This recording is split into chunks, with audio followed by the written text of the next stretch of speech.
Nehemiah 2.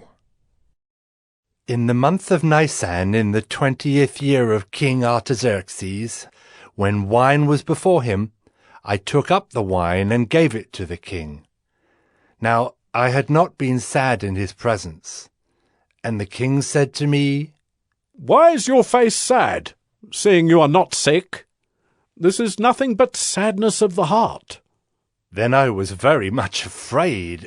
I said to the king, "Let the king live forever! Why should not my face be sad when the city, the place of my father's graves, lies in ruins, and its gates have been destroyed by fire?" Then the king said to me, "What are you requesting?"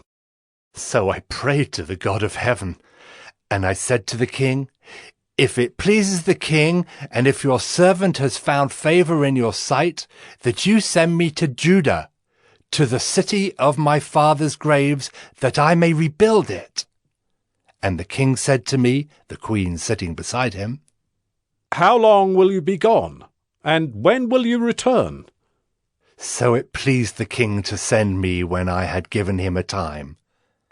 And I said to the king, "If it pleases the king, let letters be given me to the governors of the province beyond the river, that they may let me pass through until I come to Judah, and a letter to Asaph, the keeper of the king's forest, that he may give me timber to make beams for the gates of the fortress of the temple, and for the wall of the city, and for the house that I shall occupy."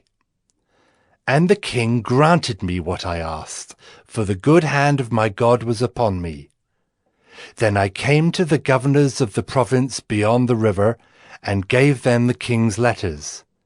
Now the king had sent with me officers of the army and horsemen. But when Sanballat the Horonite and Tobiah the Ammonite servant heard this, it displeased them greatly that someone had come to seek the welfare of the people of Israel. So I went to Jerusalem, and was there 3 days. Then I arose in the night, I and a few men with me. And I told no one what my God had put into my heart to do for Jerusalem. There was no animal with me, but the one on which I rode. I went out by night, by the valley gate to the Dragon's Spring and to the Dung Gate.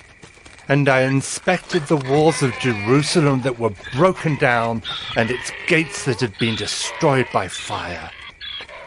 Then I went on to the fountain gate and to the king's pool, but there was no room for the animal that was under me to pass.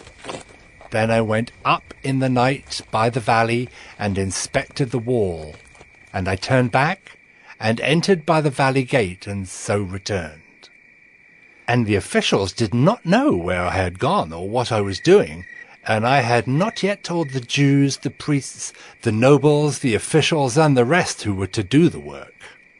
Then I said to them, "You see the trouble we are in, how Jerusalem lies in ruins, with its gates burned? Come, let us build the wall of Jerusalem, that we may no longer suffer derision." And I told them of the hand of my God that had been upon me for good, and also of the words that the king had spoken to me. And they said, "Let us rise up and build." So they strengthened their hands for the good work. But when Sanballat the Horonite and Tobiah the Ammonite servant and Geshem the Arab heard of it, they jeered at us and despised us and said, "What is this thing that you are doing? Are you rebelling against the king?" Then I replied to them, "The God of heaven will make us prosper, and we, his servants, will arise and build. But you have no portion or right or claim in Jerusalem."